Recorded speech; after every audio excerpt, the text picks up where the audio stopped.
하나님의 말씀은 마태복음 1장 1절에서 17절입니다.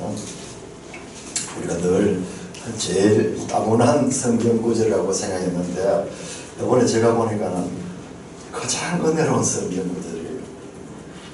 마태복음 1장 1절에서 17절. 먼저 1절입니다.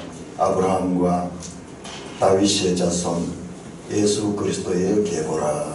아브라함이 이삭을 낳고 이삭은 야곱을 낳고 야곱은 유다와 그의 형제들을 낳고 유다는 다말에게서 베레스와 세라를 낳고 베레스는 헤스론을 낳고 헤스론은 람을 낳고 람은 아미나답을 낳고 아미나답은 나손을 낳고 나손은 살몬을 낳고 살몬은 라합에게서 보아스를 낳고 보아스는 룻에게서 오벳을 낳고 오벳은 이새를 낳고 이새는 다윗 왕을 낳으니라.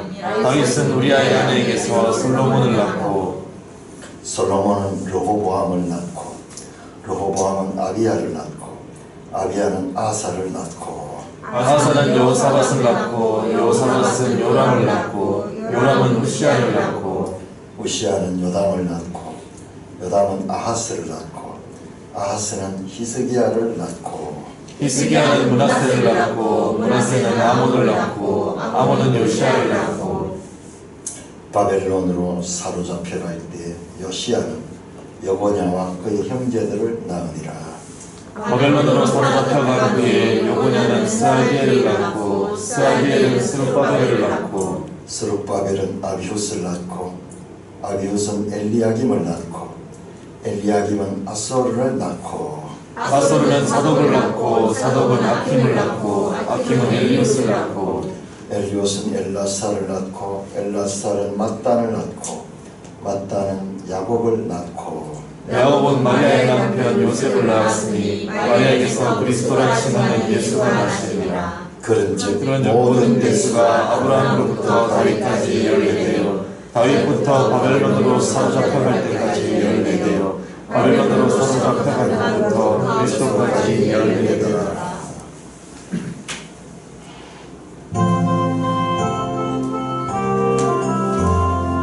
주님 우리의 마음을 여시어 말씀을 깨닫게 하옵소서. 아멘. 이 마태복음 우리 10년 들어서 이제 마태복음을 공부하게 하신 하나님을 찬송합니다. 우리가 지난 기간 동안 구약 성경을 많이 봤습니다. 지난해는 에레미야서도 봤고 그 다음에 2017년도 보니까는 신명기부터 해서 민수기 그리고 그 에스더, 느헤미야, 에스라 등등과 같이 우리에게 좀 친숙하지 않았던 이제 구약 성경들을 깊이 살펴보았습니다. 그런 다음에 이 신약 성경을 보니까 열왕기도 많이 봤죠. 보니까는 이 마태복음과 이 구약의 관계가 이렇게 밀접한가를 새롭게 깨달으며 오늘 특별히 구약의 약속과 그 신약의 그 성취, 신약의 성취라는 관점에서 말씀을 드리고자 합니다. 자, 우리 1장 22절 23절 한번 보십시오. 1장 22절 23절 같이 한번 읽겠습니다. 시작. 이 모든 일이 된 것은 주께서 선지자로 하신 말씀을 이루려 하심이라. 보라, 처녀가 잉태하여 아들을 낳을 것이요 그 이름을 임마누엘 하리라. 자, 2장 15절 보죠. 2장 15절을 우리가 같이 읽겠습니다. 시작. 헤롯이 죽기까지 거기 있었으니 이는 주께서 선지자를 통하여 말씀하신바. 자, 2장 23절 볼까요? 2장 23절 시작. 나사렛이라는 동네에 사는 이런 선지자로 하신 말씀에 나사렛 사람이란 칭하리라. 이는 주께서 선지자를 통하여 말씀하신 바와 같이 이렇게 하면서 구약 성경을 인용하는 것이 계속 나오면서 마지막 저 27장을 보시죠. 마태복음 저 끝부분에요. 마태복음 27장 마태복음 27장 9절 27장 자 9절 같이 읽겠습니다. 예, 선지자 예레미야를 통하여 하신 말씀이 이루어졌나니.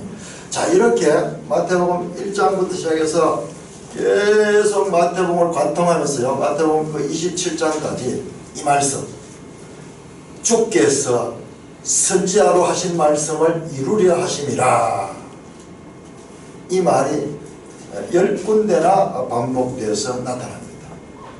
그래서 이 부분을 언약 성취 인용구라 그렇게 말씀할 수가 있습니다. 이는 주께서 선지자로 하신 말씀을 이루려 하죠. 이룬다는 건 성취한다는 것이고, 구약에서 말씀, 이 당시에는 구약 성경밖에 없었죠. 어떻게 선지자를 통하여 누가 주님께서 하나님께서 선지자를 도구로 삼아가지고 기록하셨다 이 말이에요. 선지자가 주어가 아닙니다. 주께서 선지자로 말씀하신 것을 이루셨다. 계속 반복되어서 나옵니다. 선지자들은 여기서는 수동적이고 도구예요. 도구. 통하여, 선지자를 통하여 말씀의 주체는 주님, 아도나이, 주님입니다. 이 10개의 성취 형식 인용구들은 마태복음의 중심축을 이루고 있습니다. 마치 우리 사람의 등뼈처럼요. 등뼈처럼 성경 전체를 다 이렇게 세우는데 가끔 가면서 한 번씩 중요한 부분을 가지고 이 말씀이 나와가지고 이 모든 내용들은 구약 성경이 약속한 것을 성취하는 것이라는 것과 같은 확인을 계속하면서 마태복음이 전개됩니다. 자, 우리는 성경, 구약 성경 전체와 신약 성경까지를 시대 구분을 배웠습니다. 시대 구분을. 저 창세기에서 창세기 1장에서 10장, 11장까지는 창조 시대.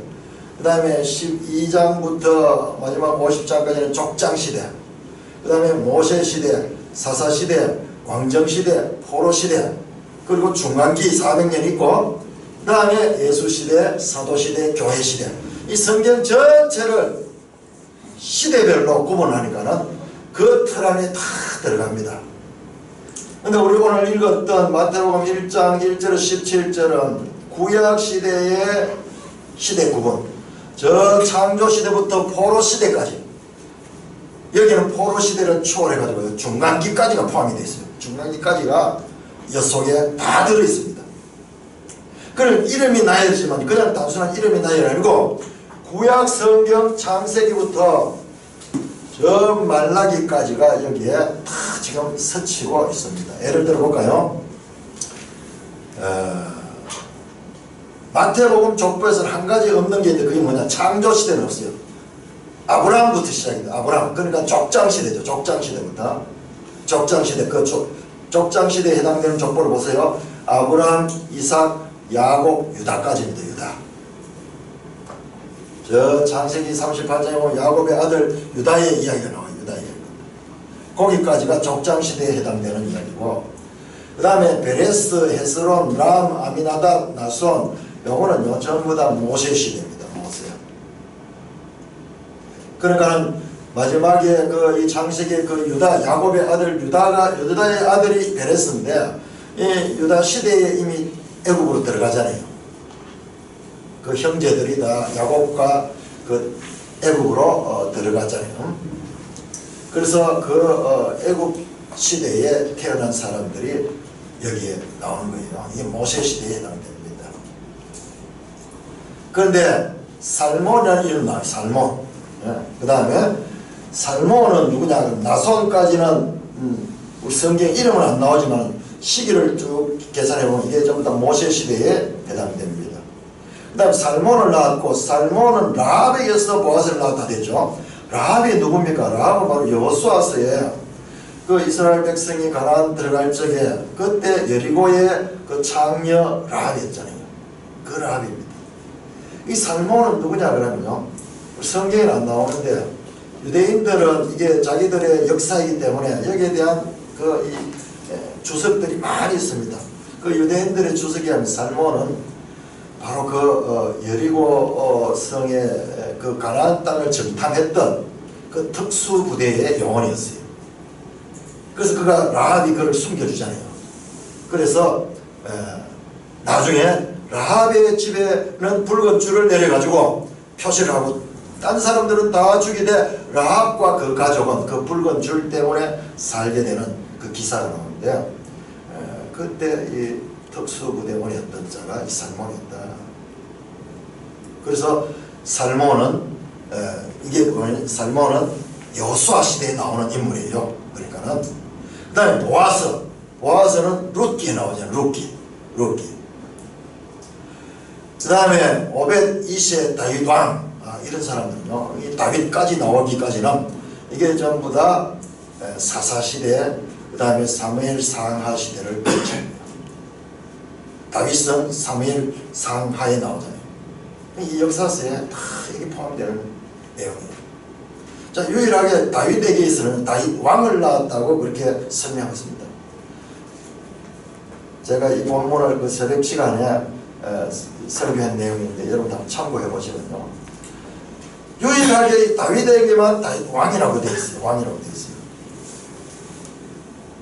여기에도 아주 중요한 의미들이 숨어 있지만 오늘 내가 시간이 없어서 이 부분은 다루지 못합니다. 자, 그런 다음에 솔로몬부터 나오는 인물들은 우리가 많이 익히 아는 인물들이에요. 바로 열왕기 상하를 할 적에 나오는 인물이에요. 솔로몬, 아들 르호보암, 그 다음에 아비야, 아사, 여호사밧, 요람, 우시야, 요담, 아하스, 히스기야, 므낫세, 아몬, 그 다음에 요시야, 그 다음에 여고냐는 여호야긴. 우리 열왕기 하면서 봤던 인물이에요. 바로 포로된 그 시기에. 그러니까 7절에서 11절까지는 바벨론 포로 직전까지의 유다 왕정시대가 여기 다 모여있어요. 자, 그러면 바벨론으로 사로잡혀 간다. 포로기에 보세요. 포로기에 누구냐? 12절에 바벨론으로 사로잡혀 간 후에 여호야긴은 누구냐? 여호야긴 마지막 왕으로 나왔었잖아요. 열왕기하 25장 끝에.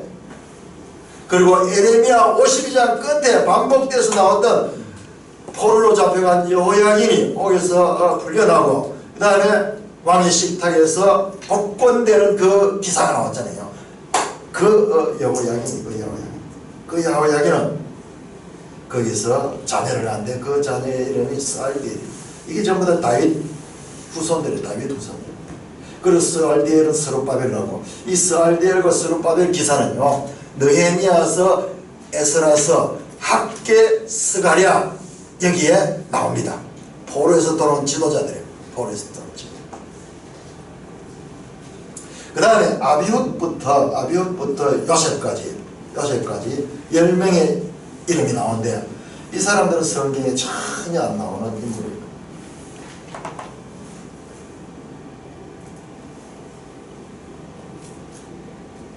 자, 이 10명의 시대가 무슨 시대냐 그러면은 이게 바로 400년 중간기입니다. 중간기.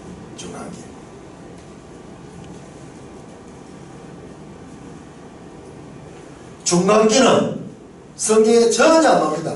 말라기 이후로 400년 동안 아무도 없지만 유일하게 여기에 그 중간기와 그 포로 후기를 연결해주는 마태복음과 그리고 그 이 말라기까지 끝이 났던 구약성경과 신약성경 마태복음 간의 400년의 공백을 메워주는 인물이 여기 10명이에요. 아비훗부터 시작해서 엘리야김, 아소로, 와, 그래서 저기 요셉까지요. 여기까지 10대.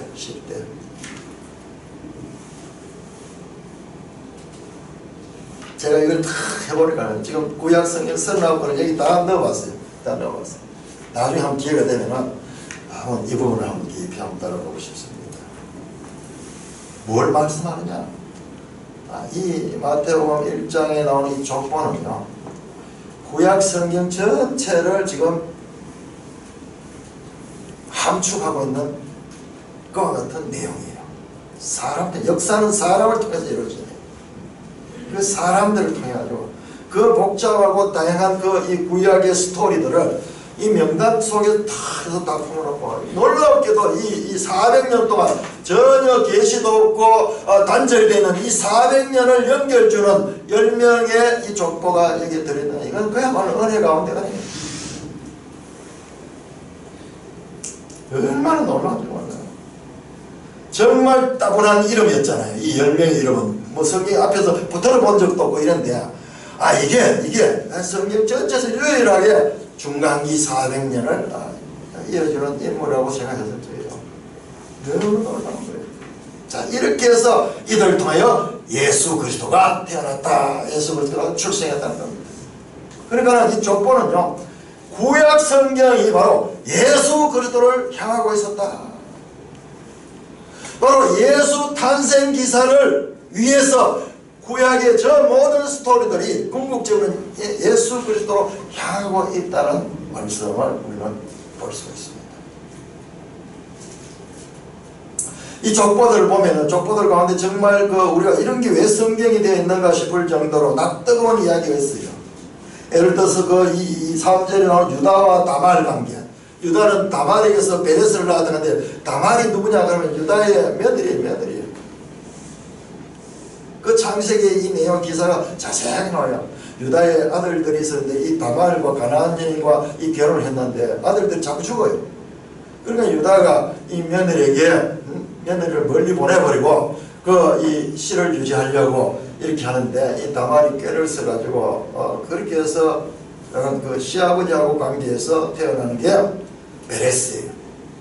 그 이야기가 왜 필요한가? 성경에 그런 이야기를 왜 써놓을 이유가 있는가? 이렇게 생각했는데, 그게 지금 아주 중요한 의미를 가지고 있다는 것으로 우리는 여기서 알 수 있습니다.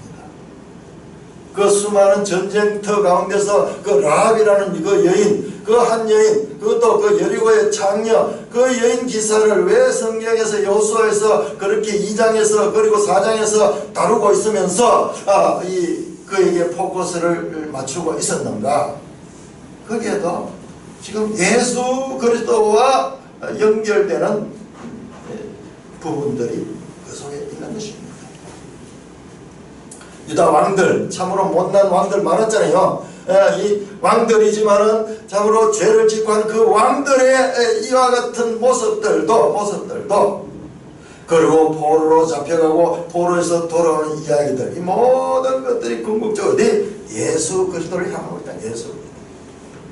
그래서 우리 믿음의 선배들이 성경을 이걸 보고 연구해서, 구약 성경은 예수 그리스도를 향하고 있다. 우리 그런 소리 많이 들어봤는데 이게 확인되잖아요. 확인되니까 너무 놀랍잖아요.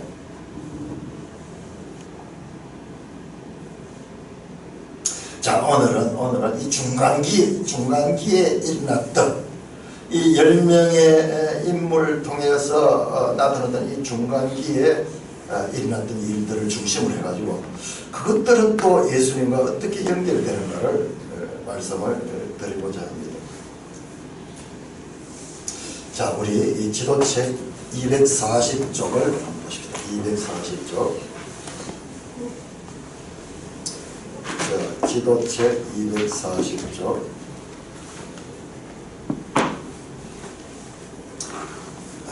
이 240쪽 보면 신구약 중간사감이 나오잖아요. 그러니까 말라기 이후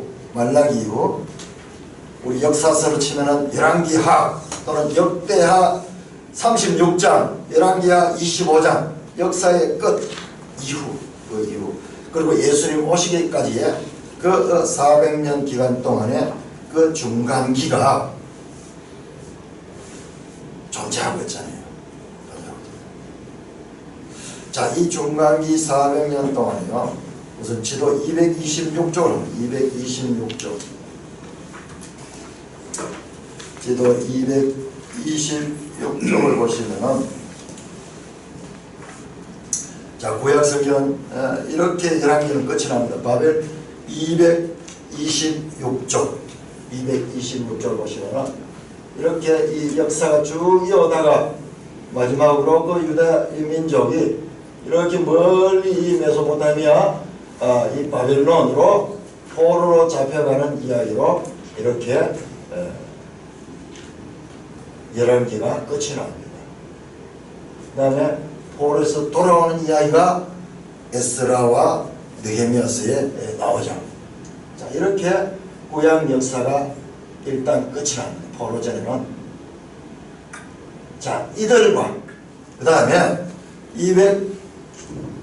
227쪽을 보시면 227쪽을 보면 또 한 무리의 타국으로 갖는 무리들인데, 자, 방금 봤던 그 무리들은 포로로 잡혀가지고 저 멀리 이방 땅으로 잡혀가는 민족, 유다 민족이었습니다. 또 한 무리는 어떤 무리가 있냐면 우리 에레미야서에 공부했던 때 나왔던 그 남아있던 무리들인데, 애굽으로 피난 가는 무리들 있잖아요. 애굽으로 피난 가는 무리. 유다에서 애굽으로 피난 가는 무리들이 두 무리가 있었다. 두 무리. 하나는 저 멀리 메소포타미아 동쪽에 그 메소포타미아로 끌려갔던 바벨론 포로들과, 또 하나는 남방 애굽으로 내려가서 잠전한 사람들. 이 부분에 대한 역사는 우리가 에레미야 40장에서 43절에서 우리가 자세히 살펴봤습니다. 그러니까 제가 늘 말씀드리거든요. 성경을 금을 찾듯이 은을 찾듯이 감춘 보화를 찾듯이 찾아야 되고요. 그때 주어진 우리의 이 성경 내용들이요, 철저하게 공부를 해야 돼요. 왜? 그런 것들이 지금 다 연결되어 나오기 때문에 그런 거예요. 우리가 에레미야서를 깊이 봤기 때문에 특별히 40장에서 43절에는 이거는 역대기나 열왕기 역사서에는 안 나오는 내용들이에요.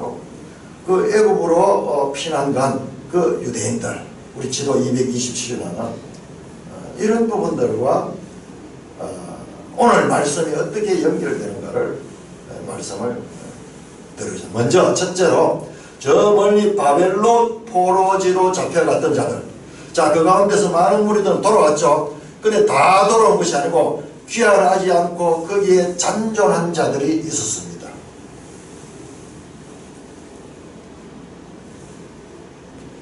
그런데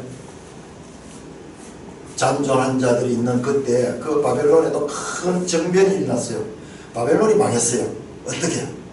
페르시아라는 새로운 강대국이 등장하고 바벨론을 멸망했습니다. 그래서 우리가 봤듯이 이 역대하 36장 마지막에는 고레스라는 페르시아 왕이 등장해가지고 그 유다인들을 포로에서 돌아오게 하는 그와 같은 내용이 나오죠. 에스라서에서도 마찬가지. 에스라서에도 고레스 왕이 들어와서 이 바벨론의 포로로 잡혀왔던 자들이 해방은 어떻게 되냐? 페르시아의 고레스에서 해방되는 이야기가 나와요. 바사왕 고레스 원년에 여호와께서 에레미야 입을 통하여 하신 말씀을 이루게 하시려고 바사왕 고레스의 마음을 감동시키심에 그가 온 나라에 공포도 하고 조서를 내려 이르되, 바사왕 고레스는 말하니 하늘의 하나님 여호와께서 세상 모든 나라를 내게 주셨고 나에게 명령하사 유다 예루살렘의 성전을 건축하라 하셨나니.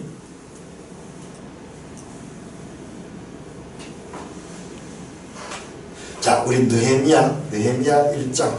자, 에스라 1장 한번 찾아보시고 그럼 잠깐 느헤미야로 한번 볼까요? 우리가 이게 아마 에스라 느헤미야가 우리 작년에 이 부분을 깊이 봄에 했어요. 봄에. 자, 에스라 1장 1절을 한번 보시고, 에스라 1장 1절, 에스라 1장 1절. 방금 제가 읽었던 그 말씀이죠. 바사왕 고레스 원년에 바사왕이 등장합니다. 자, 느헤미야 1장 1절, 느헤미야 1장 1절. 시작. 하가랴의 아들, 시작. 하가랴의 아들 느헤미야의 말이라. 아닥사스다 왕 제20년 기슬러월에 내가 수산궁에 있었는데, 자, 느헤미야가 어디 있느냐? 수산궁에 있고, 수산궁이 어디냐 알아야 되겠고, 그 다음에 아닥사스다 왕이 누군가를 우리 알아야 되겠습니다. 우리 지도 236쪽 보십시오. 또 236조. 자, 아닥사스다 왕은 누구냐 그러면은 에스라스에 나왔던 고레스 왕은 그 처음에 나온 그 왕 고레스 2세고요. 아닥사스다 왕은 2, 3, 4, 5 다섯 번째 아르타크세르크세스 1세. 아르타크세르크세스 1세. 아르타크세르크세스. 이거를 우리 성경에는 그냥 아닥사스다라고 우리 할아버지들이 번역할 적에 그렇게 한국식으로 그렇게 번역했어요. 아르타크세르크세스. 거기에 보면은 성경과 연관성 거기 보면은 아르타크세르크세스 아닥사스다의 술관원이 느헤미야. 느헤미야는 그 포로로 잡혀갔던 바벨론 포로로 잡혀갔던 그 포로민의 후예예요. 근데 그가 어디였냐? 이 페르시아의 왕궁에서 왕의 이 음식을 수발하는 그와 같은 중요한 역할. 고대 왕의 음식 문제는요, 우리나라도 마찬가지예요. 항상 그 음식 문제는 거기에 독을 타가지고 독살할 수 있을까 싶어서 제일 믿을 만한 사람들에게 그 일을 맡기는데, 이 중요한 일을 느헤미야가 맡아가는 모습을 봅니다. 오늘날 미국에서요, 가장 정치, 경제, 문화적으로 영향이 있는, 미국은 다민족 국가잖아요. 그 수많은 민족들 가운데 유대인들이 단연 가장 미국에 영향이 있는 그런 민족들입니다. 그런데 지금으로부터 약 2500년 전 지금 이 느헤미야 시대에 그때에도 유대민들은 포로지에서 그 포로지에서 이미 두각을 나타내고요. 우리가 다니엘 같은 경우에는요, 다니엘서를 보면 다니엘 같은 경우에는 바벨론에서도 아주 유능한 총리 역할을 했고요. 나중에 페르시아가 그 바벨론을 접수할 때 그 페르시아에서도 중요한 역할을 맡는 정치인으로서 활약하는 것을 보게 됩니다. 국가적인 영향을 가진 재상입니다. 느헤미야 1장 우리를 보니까는 이 페르시아의 시대에 이 수도가 수산인데 수산국인데 여기에 유대인들이 많이 진출해 있었어요. 많이 진출했어요. 자, 이 부분과 오늘 마태복음과는 무슨 관계인가? 우리 마태복음 2장 한번 들어보세요. 마태복음 2장 1절에 보니까 헤롯 왕 때 예수께서 유다 베들레헴에 나심에 동방으로부터 박사들이 예루살렘에 이르러 말하되 난데없이 밑도 끝도 없이 갑자기 동방으로부터 박사들이 등장합니다. 그 동방이 어딘가? 먼 동방의 특정 그 나라 이름은 나오지 않습니다.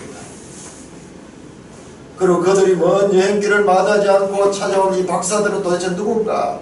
이 원어를 보면요, 박사들이 마고스라고 돼요. 마고스는 뭐냐면 저 페르시아의 조로아스터 종교라는 게 있는데, 조로아스터 교가인데 거기에 이 지도자들을 갖다가 마고스라고 부릅니다. 마고스. 조로아스터는 저 페르시아 종교, 페르시아 종교. 동방은 아나톨레 그런데 이 동쪽입니다. 동쪽.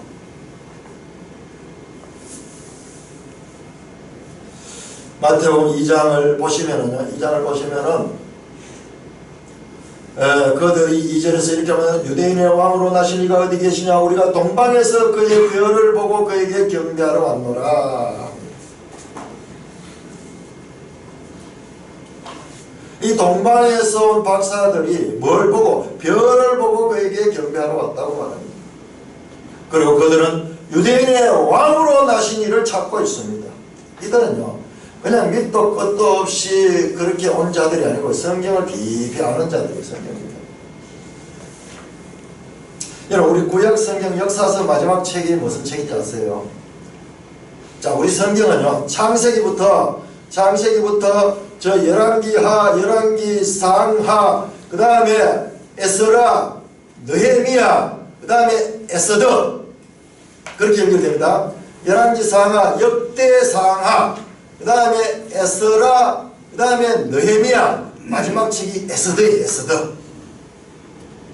에스더서는요, 에스더는 그게 배경이 유대가 아니에요. 에스더서의 배경은 한번 찾아봅시다. 에스더 에서더 1장, 에서더서를 에서더.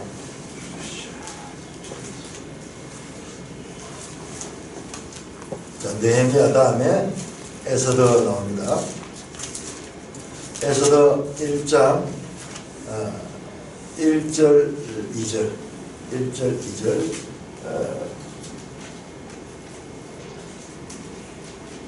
같이 읽겠습니다. 시작. 이 일은 아하수에로 왕 때에 있었던 일이 아하수에로는 인도로부터 구스까지 127지방을 다스리는 왕이라. 당시 아하수에로 왕이 수산궁에서 즉위하고 이 페르시아의 왕 중에 왕 아하수에로가 수산궁에서 즉위했다. 이 수산이요 이 페르시아의 수도로서 그렇게 즉위를 하고요. 3절에 보세요. 왕이 있은 지 제3년에 모든 지방관과 신하들을 위하여 잔치를 베푸니 다사와 메대 장수와 각 지방의 귀족과 지방관들이 다 왕 앞에 있는 거야. 이게 나라가 보통 조그만 나라가 아니고 거대한 나라예요. 자, 우리 지도 218쪽, 지도 218쪽.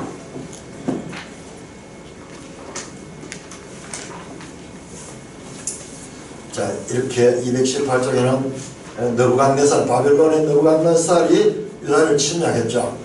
자, 그래서 219쪽을 보면 바벨론의 포로로 유다는 잡혀갑니다. 자, 그래서 220쪽부터 해서 바벨론 시대가 쭉 전개됩니다. 바벨론 시대가. 자, 그래서 226쪽에 보시면 바벨론으로 포로로 잡혀가는 이야기가 있습니다. 자, 그런데 228쪽을 보면은 페르시아 시대가 등장해요. 페르시아 시대.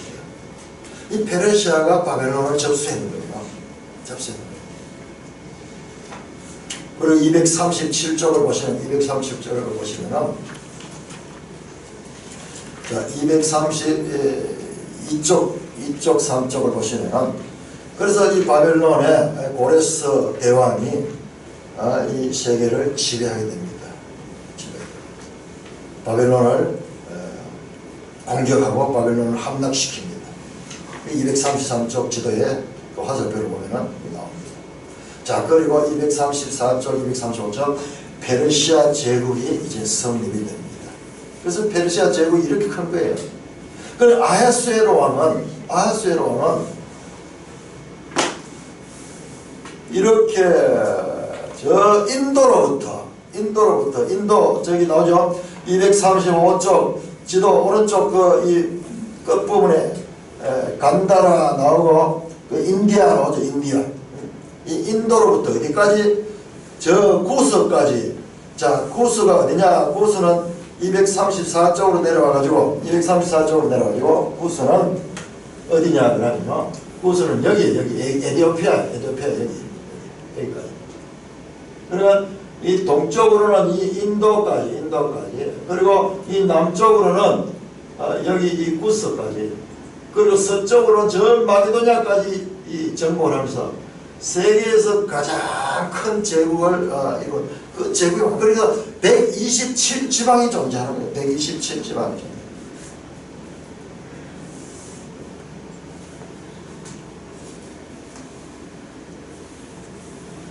자, 지도체를 보시면, 지도체 보면, 그게 법례가 234쪽이면 법례가 하는 법례. 지도를 읽는 법을 보게 되는데요. 그게 보면은, 두 번째 보면 도시, 그럼 두 번째 페르시아의 주요 행정 중심지가 있고, 그 다음에, 페르시아의 총독들의 성체가 있는 곳이 있고, 그 밑에 산이 있고, 그 다음에 격전지가 있고, 그 밑에 보세요. 그 밑에, 사트라피 강인데요. 사트라피 그 녹색으로 이 둘러싸여 있는데 그래서 총독령이라고 총독령 여기 나오면 이 페르시스입니까? 이 페르시스가 총독. 그 이 총독령은 지금 이런 표시를 하는데 지도에 보시면 지금 이렇게 표시가 되어 있죠. 이렇게 보면은 자 이렇게 표시가 되어 있죠. 요건 전부 다 총독들이 다스린 것이에요. 총독들이 여기에도 그렇고 여기에도 에티오피아 구스 있죠. 그래서 이 총독들이 다스립니다. 127도를 다스립니다. 그 127도를 올라지면요, 각 나라들이 왕들. 그리고 아수에르는 그 왕들을 다 다스리는 황제예요, 황제.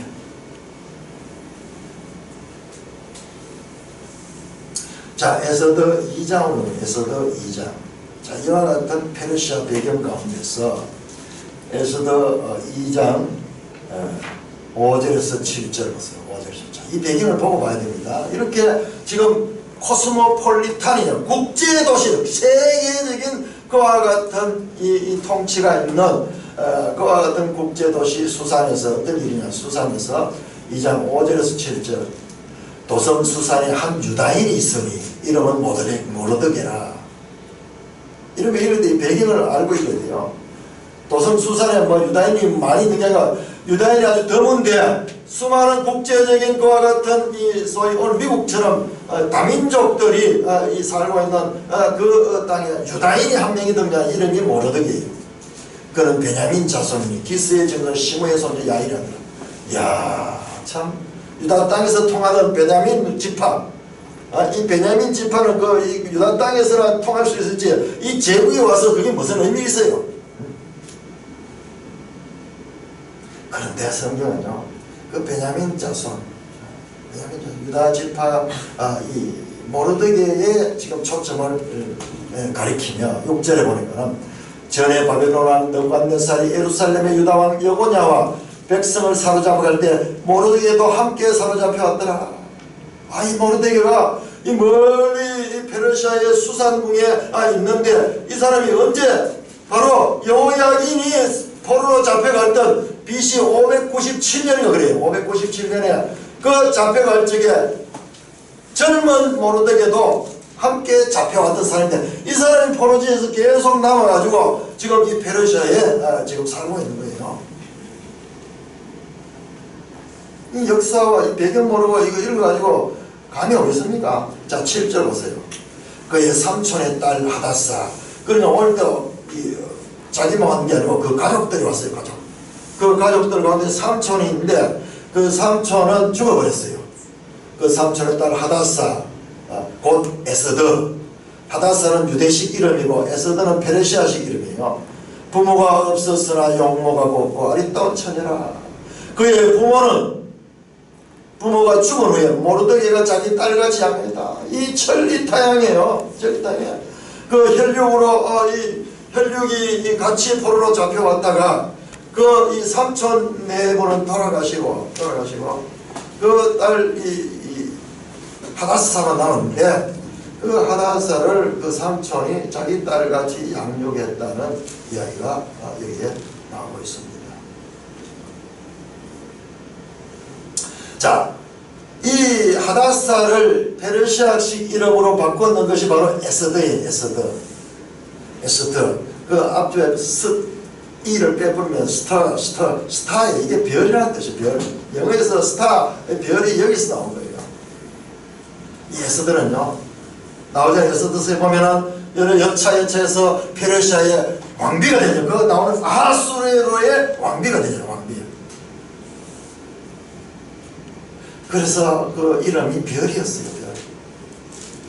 오늘 이 동방박사들이요, 별을 보고 찾아왔다고 그 마태복음 2장에 보면 별이라는 단어가 계속 반복되는 그 별.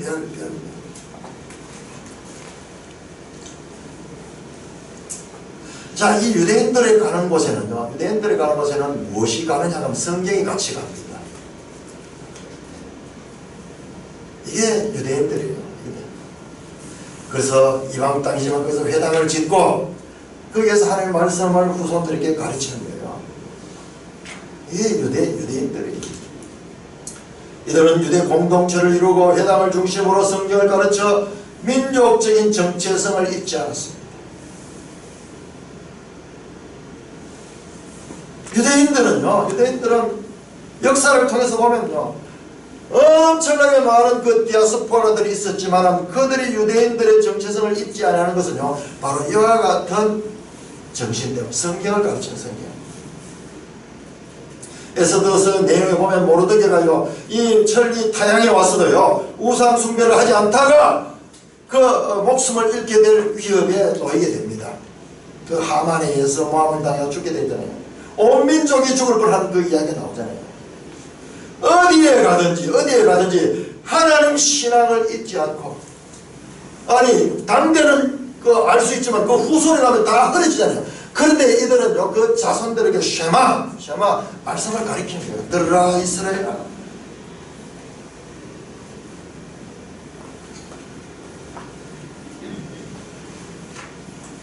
이들은요, 오히려 본토인들보다도 이방에 남아있던 사람들은 더 하나님의 말씀에 열심을 내며 하나님을 섬겼습니다. 뿐만 아니라 그들은 타국에서도 모범적인 삶을 살면서 본토인들에게도 감화를 끼쳤습니다. 에스더 10장, 에스더 마지막 제일 끝에 에스더 마지막.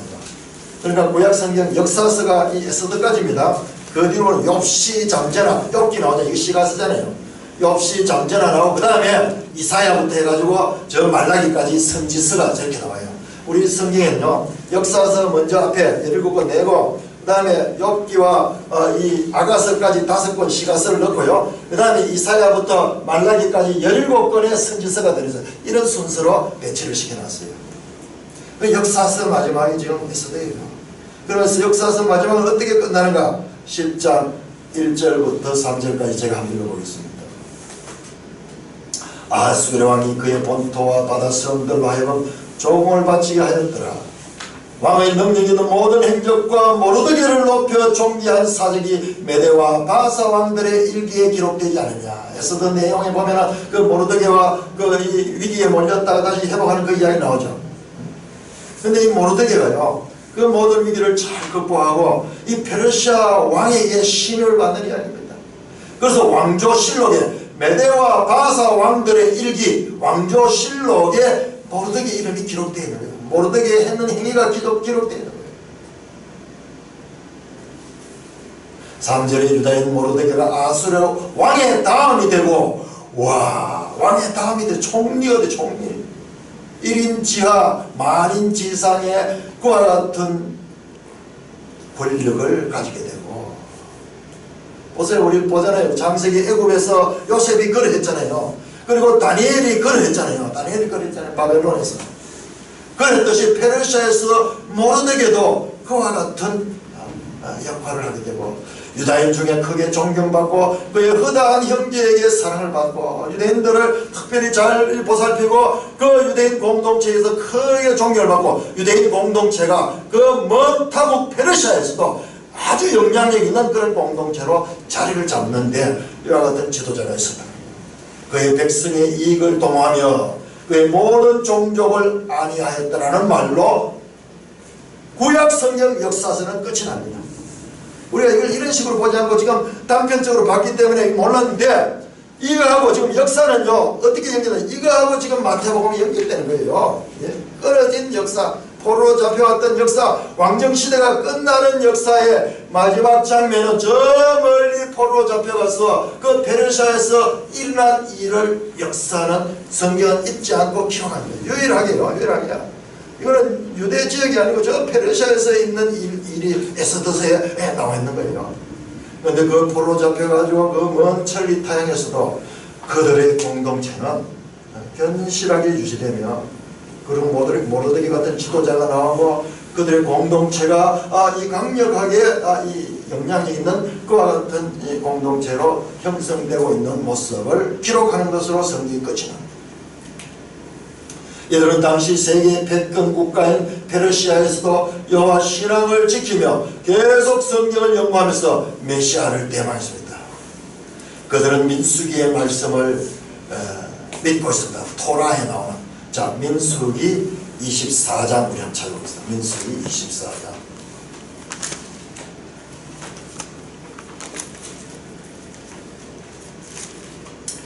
자, 민수기 24장 17절. 자, 이거는요, 우리 민수기는 언제 공부했냐? 2017년도 우리 민수기를 공부를 했어요. 작년, 재작년에 7, 8월 달에. 그리고 8월 달에는요, 사경의 할적에 이 민수기 발람의 예언, 이걸 가지고 사경의 주제로 했기도 했습니다. 기억이 납니까? 자, 민수기 24장 17절. 그러니까 이방의 예언자인 발람의 예언입니다. 발람의 2장 24장 민수기 24장 17절 우리 한 목소리로 읽겠습니다. 시작.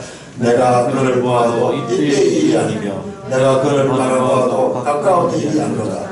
한 별이 야곱에서 나오며 한 규가 이스라엘에서 일어나서 모압을 이쪽에서 저쪽까지 쳐서 무찌르고 또 셋의 자신들을 다 멸하리라다 하는 예언이 나왔어요.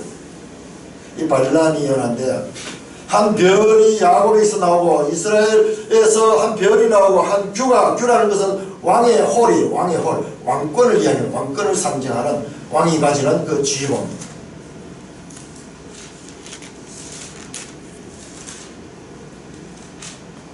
한 별이 야곱의 후손 가운데서 나타날 것. 이것은 다윗에 대한 예언입니다. 다윗 왕에 대한 예언. 그래서 여러분 이스라엘 국기는 다윗의 별이 그려져 있다. 다윗의 별이 그려져 있다. 저는 지금까지 성경 연구를 통해 우리 봤잖아요. 공부하면서 우리가 성경 그냥 봤을 때는 뭐 도깨비 방망이 나오듯이 뭐가 뚝딱 되는 줄 알았는데 그런 게 아무것도 없다는 것을 성경을 공부하면서 계속 확인했잖아요. 계속. 마찬가지로 이 동방박사들 별을 보고 그 주님을 경배하는 동방박사들도 우리가 그냥 보면은 뚝딱 밑도 끝도 없이 등장한 인물들 같지만 에스더스의 여문을 보면요 그 페르시아에서 유대인 공동체가 있고 이들은 하나님 말씀을 가지고 계속 연구를 하면서 메시아를 대망했다. 이들은 그냥 툭 튀어나온 현자들 박사들이 아니라 오랜 성경 연구를 통해 메시아 탄생의 징조를 알게 된 자들하고 저는 생각합니다. 이 구약 성경을 깊이 연구한 결과예요.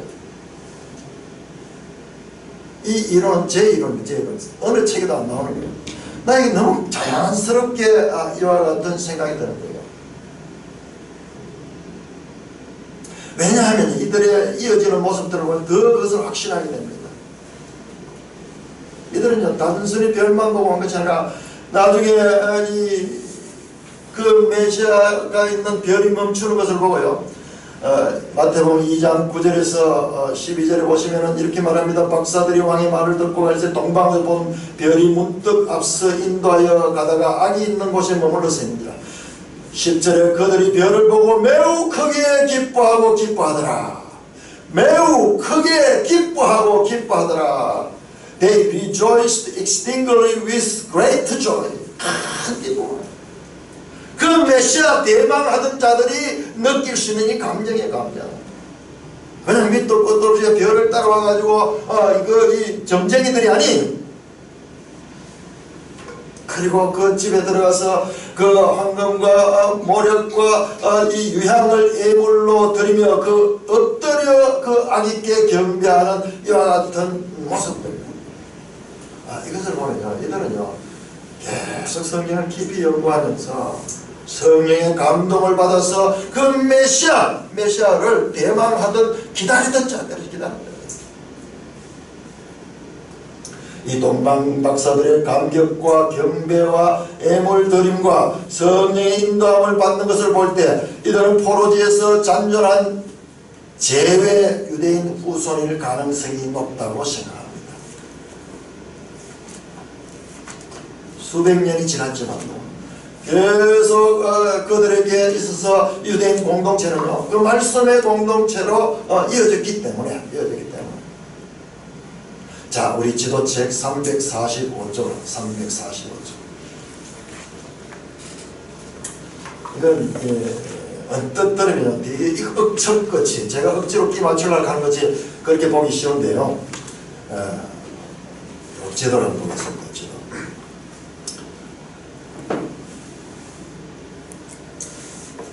자 여기에 이 지도에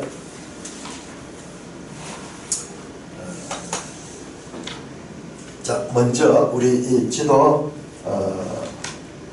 지도를 한번 보시죠. 자 이게 뭐냐 그러면 AD 30년경에 AD 30년 사도행전 2장이 나오죠. 오순절 날에 세계 각국에서 흩어져 있던 유대인들이 찾아왔잖아요.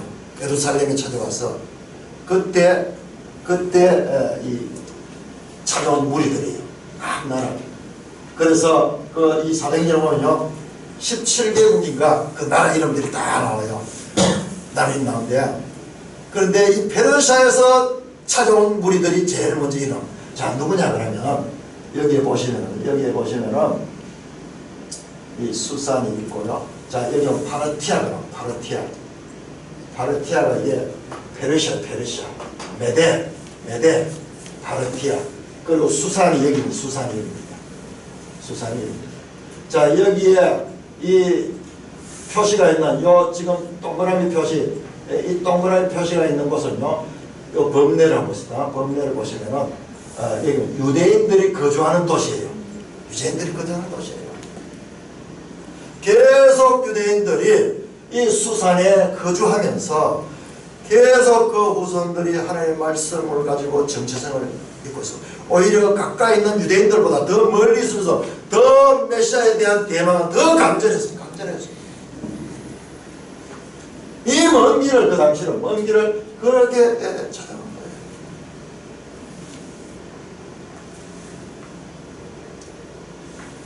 자, 이들 이후에, 자, 이렇게 해서 이들이 동방왕사는 돌아갔죠. 그런데 AD 130년경에요. 유대 나라는 또다시 한번 이 로마에 의해서 망하게 되면서 그때 유대인들이 전 세계로 또 흩어지게 됩니다. 그래서 지금 이 지도는요, 바로 그때까지 포함되는 거예요. 저 서쪽으로도 가고 남쪽으로 가고 온 세상에 흩어집니다. 그래서 사도행전 보면은 그 이 브리스길라와 아굴라 부부는 로마에서 왔잖아요. 로마에서. 그들은 이 로마에 의해서 전 세계로 흩어졌어요. 근데요, 이들이 1800년 후에, 아니 1000년이 아니라 1800년 후에, 우리 대한민국 정부가 수립되던 1948년에요 이스라엘도 독립하고 정부가 수립돼요. 우리하고 똑같아요. 같은 해 1948년에 이스라엘 정부가 수립됩니다. 이렇게 전 세계에 흩어져 있던 그 유대인들이 이 팔레스타인 땅에 다시 돌아와서 오늘날 이스라엘이 회복되는 거예요. 이게 유대인이에요. 그래서 이것은요, 설명할 수 없는 불가사의한 국가가 이스라엘입니다. 이것은 세상에 볼 때는 불가사의지만 그러나 구약성경의 하나님의 약속의 성취입니다. 계속 돌아올 것을 하나님께서 그들에게 약속하셨고, 로마서 9장에서 11장에서도 유대인들이 나중에 회복될 것을 말씀하는 것을 우리가 봤지 않습니까? 기독교는 한 책의 종교입니다. 이 하나님의 말씀이 한 책의 종교예요. 책은 공부하는 것입니다. 그냥 주문이 아니에요. 공부하면서, 그러니까 이걸 공부하다 보면 사고력이 점점 발전하게 됩니다. 이 성령이라는 이 소재, 주어진 소재들을 계속 우리가 성령의 감동을 따라서 보다 보면은 사고가 계속 넓어지면서 진리의 광맥, 숨겨져 있는 진리의 광맥들이 켜지는 것입니다. 그래서 기독교가 가는 곳에는 문명이 발전하며, 그리고 나라가 이 산업도 발전하는 것이 세계 역사인 것은 우리가 분명히 알 수가 있습니다. 자, 이렇게 저는 오늘 그 에서더스가 별입니다. 별이라는 이름이고, 그 다음에 조로아스터 하는 그 조로아스터는 종교의 그 아스터 하는 게 그 같은 별이에요. 별. 그리고 이 마태복음 2장에서 별을 유독하게 강조하고 있는 것이라든지, 또는 이들이 그렇게 메시아를 기뻐한 것이, 그 먼 길을 찾아오는 것은 그냥 뚝딱 온 것이 아니라 그들이 하나님의 말씀을 깊이 연구하고 메시아를 대방하던 결과라 그러면 그들은 유대인 후손일 수 있는 가능성이 높다고 생각을 하고 있는 것입니다. 자, 이와 같은 저희 생각을 더욱더 확정시켜주면 또 한 무리 있었죠. 애굽으로 내려간 무리들 있었죠. 자, 이들은 저 바벨론 메소포타미아 쪽으로 포로 같은 무리들을 대표해서 동방의 박사들이 메시아를 경배하러 그 먼 길을 찾아왔다면, 또한 무리들, 저 애굽으로 포로로 내려갔던 무리들, 그 무리들은 어떻게 되었을까? 자, 우리 에레미야 40장, 에레미야 40장. 구약 성경 에레미야 40.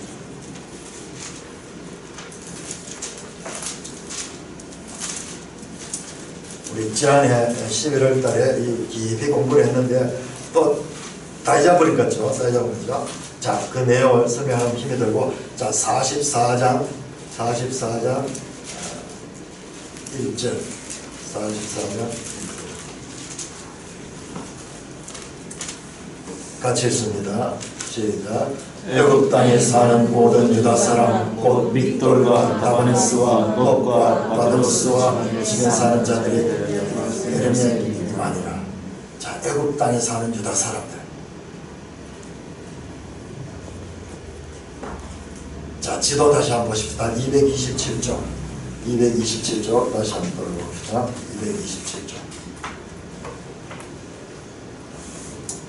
227쪽 지도로 다시. 자, 여기에 애굽 땅에 사는 사람. 자, 여기에서 일본의 무리들이 이렇게 애굽 땅으로 내려갑니다. 애굽 땅으로 내려갑니다.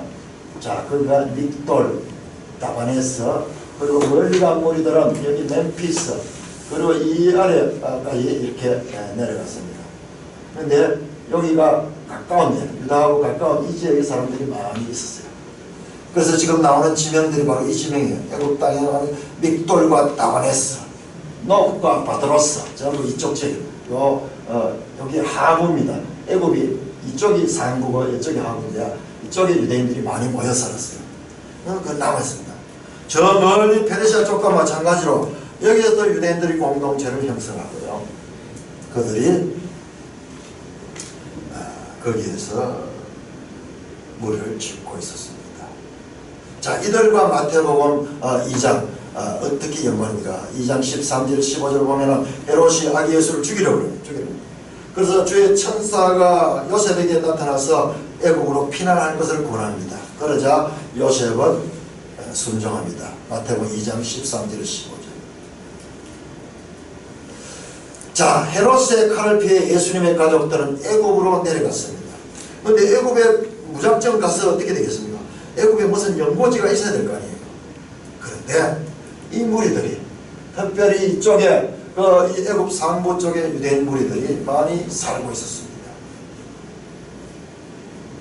바로 에리메스에 나오던 애굽으로 내려간 유대인 잔존 세력들이 여기서도 공동체를 이루고 여기서도 틀을 잡고 살고 있습니다.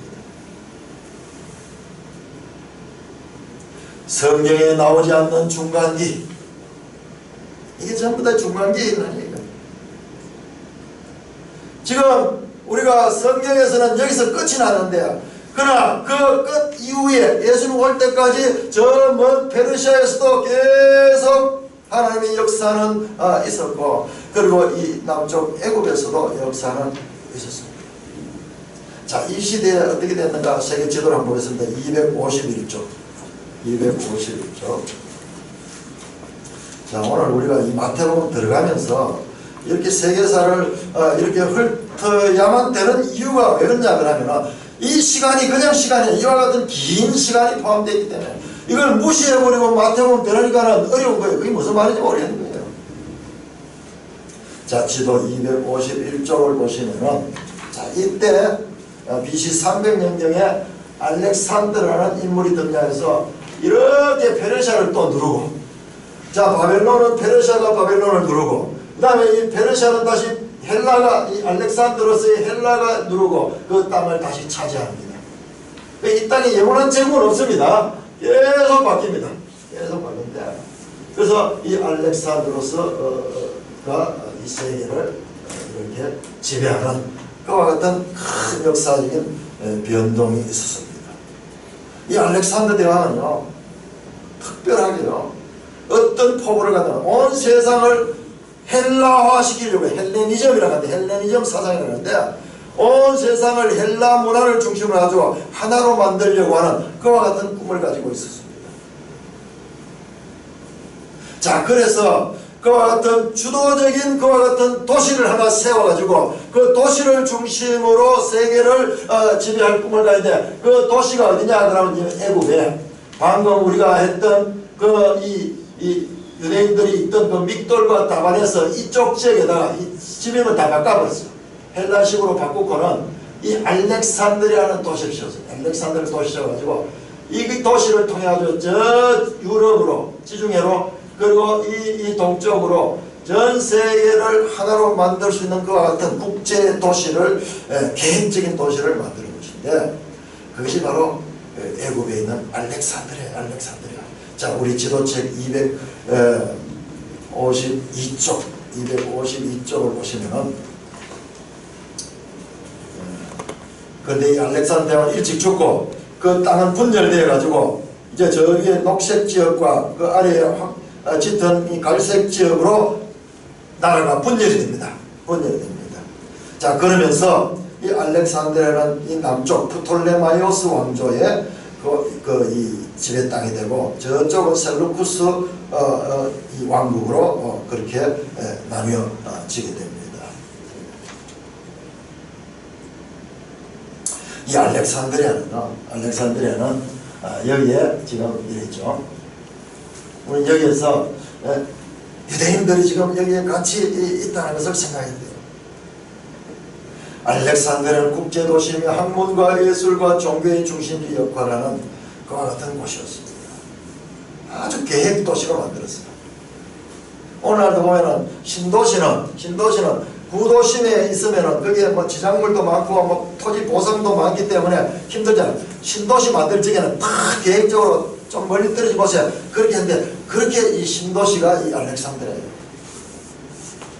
지금 아기 예수님과 이 요셉과 그 마리아가 예수를 피하기 위해서 애굽으로 내려간 곳이 이 알렉산드리아. 유대의 공동체가 이렇게 많이 살고 있었고요. 엄청나게 많은 유대인들이 살고 있습니다. 자, 여기에서 무엇이 만들어졌냐면요. 놀랍게도 이 중간기에 히브리어 구약 성경이 헬라어로 번역되는 소위 70인경이 여기에서 만들어집니다.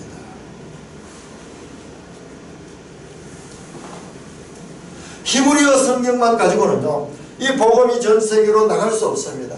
그런데 여기에요, 돈도 주지 않고 하나님께서 어떤 특별한 것도 없는데 스스로 자발적으로요, 이 프톨레마이오스 왕조에서 구약 히브리 성경을 헬라어로 번역하는 그것이 바로 70인경입니다. 70인경. 자, 우리 지도책 241쪽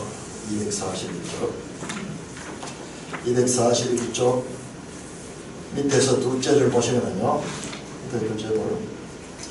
241쪽 밑에서 이 시기에 프톨레마이오스 필라델포스 치하에, 자, 241쪽 나오면은 저 위에 치하에서 구약이 헬라어로 번역되었다. 이 번역본이 바로 70인경이다. 초기 그리스도인들은 70인경을 사용했으며 신약 기자들도 70인경을 작성한다. 지금 마태복음이 바로 인용하는 성경 구절이 전부 다 이 70인경이에요. 헬라어 성경, 헬라어 70인경.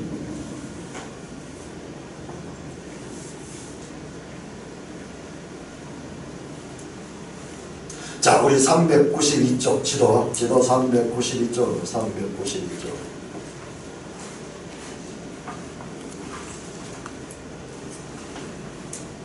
392쪽을 보시면 거기 나오죠. 여러 구약 성경의 상호 비교하는데 그게 뭐 중간에 있는 70인경이죠. 70인경.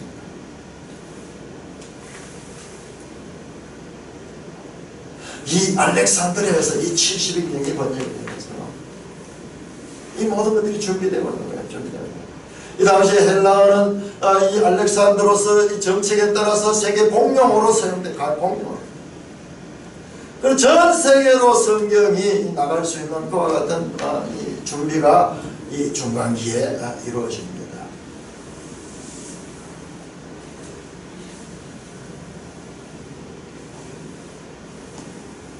예수님께서 애굽으로 내려가셨습니다. 내려가서 그 유대인 공동체에 그와 같은 이 보호 아래 있다가 다시 이 본국으로 올라오시는 내용이 나옵니다. 자, 우리는 오늘 본문에서 중간기 400년 공백기, 하나님 말씀도 없고 성경도 없기 때문에 이 시기는 그냥 공난으로 된 줄 알았는데 이제 그 공난을 채우는 그와 같은 것을 보게 됩니다. 그 족보 10명의 스룹바벨 이후에 그 10명의 요셉까지의 그 족보로서 채우고, 그리고 또 저 먼 타국에 있던, 저 페르시아에 있던 공동체, 그리고 애굽에 있던 이 공동체들의 역할들을 통해서 그 세계를 채우게 되고, 이 시기에 하나님은 부지런히 일하시고 계신다는 것을 우리는 알 수 있습니다. 이 시기는 그냥 공란의 시기 아니라 이제 마태복음 신약 시대를 준비하기 위한 하나님의 가장 이 왕성한 활동에 있던 시기였습니다. 저 먼 동방의 박사들의 그 페르시아 또는 이곳 남방의 애굽은 구약 성경의 중요한 무대이기도 했습니다. 예수님의 출생과 더불어 구약 성경의 중요 지역들과 직간접적으로 관계를 맺게 된다. 자, 예수님이 탈생하셨어요. 탄생해서 찾아온 것은 저 멀리서 동방 박사들이 페르시아에서 오고, 그 다음에 아기 예수가 그 헤롯을 피해서 애굽으로 내려가고, 이런 과정을 통해 가지고 구약의 무대들이 전부 다 서치게 된 거예요. 구약. 마태복음 1장 2장은요, 바로 예수 그리스도, 예수 그리스도. 구약 성경에 약속된 그 메시아가 바로 예수 그리스도다. 누가복음 24장 44절에서 예수님께서 이렇게 말합니다. 또 이르시되 내가 너희와 함께 있을 때 너희에게 말한 것 곧 모세의 율법과 선지자의 글과 시편에 나를 가리켜 기록된 모든 것이 이루어져야 하리라 한 말이 이것이라 하시고, 이루어진다, 성취된다는 겁니다. 뭔가 모세의 율법, 선지자의 글, 시편, 구약성경입니다. 구약성경 전체가 나에게 대하여 기록한 말씀이다. 이것이 이루어지는 것이다. 그렇게 말씀하셨습니다. 요한복음 5장 39절에서 너희가 성경에서 영생을 얻는 줄 생각하고 성경을 연구하거나 이 성경이 곧 내게 대하여 증언할 것이다. 이 말씀이요, 과장이 아니에요. 과장이 아니고, 보세요. 우리가 마태복음 1장 2장을 슬쩍 봐도 전 구약 성경이 예수 그리스도로 향하고 있다는 것을 확인했습니다. 사랑하는 형제 자매여, 오늘 우리는 마태복음 1, 2장과 구약 성경의 관계를 살펴봤습니다. 확인 결과 단순히 성취 형식 인용부, 즉 주께서 선지자로 하신 말씀을 이루라 하시라는 10개의 성취 형식 인용구만이 아니라 모든 내용들이 구약 성경과 마태복음이 밀접하게 연결되어 있다는 것을 보았습니다. 그런 가운데서도 마태의 성취 형식 인용구는 구약 성경이 당시 교회의 진리를 가늠하는 하나님의 말씀으로서의 권위를 가지고 있음을 뚜렷하게 보여줍니다. 전부 다가 구약 성경을 이루는 거고, 그 가운데도 특별하게 성취 형식 인용구들, 이는 즉 선지자로 주께서 선지자로 한 말씀을 이루려 함이라는 그 말씀을 통해서 그와 같은 것을 더 확정하고 있는 것입니다.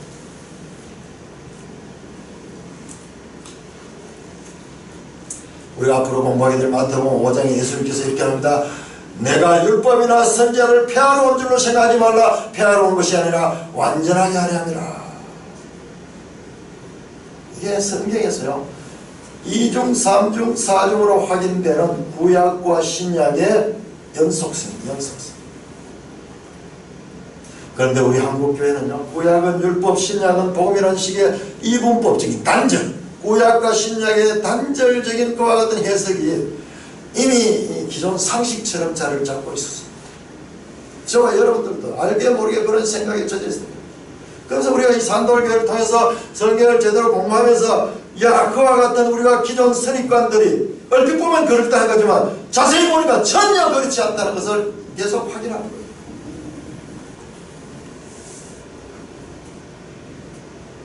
구약과 신약의 연속성을 주장하는 것은 특별한 견해가 아니라 성경의 정언이 그러한 것을 우리가 지금 계속 확인하고 있잖아요.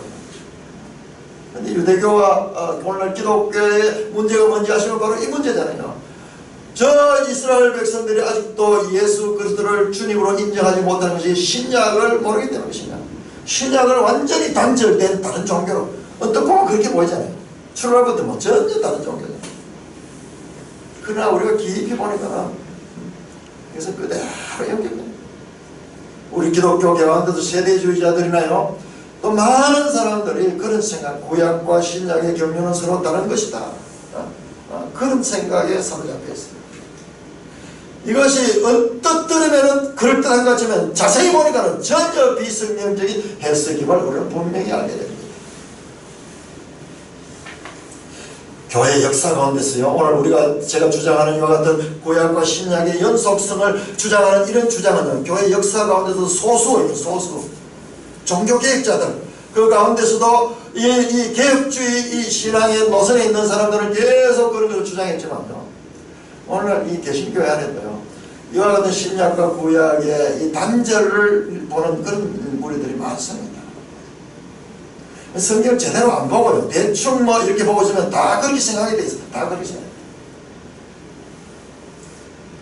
이와 같은 신약과 구약의 연속성을 그대로 인정하면서 성경을 본다는 것은 앞으로 그들의 삶에 있어서 엄청난 변화 있는 그와 같은 삶을 살게 되는 그와 같은 그 원리가 됩니다.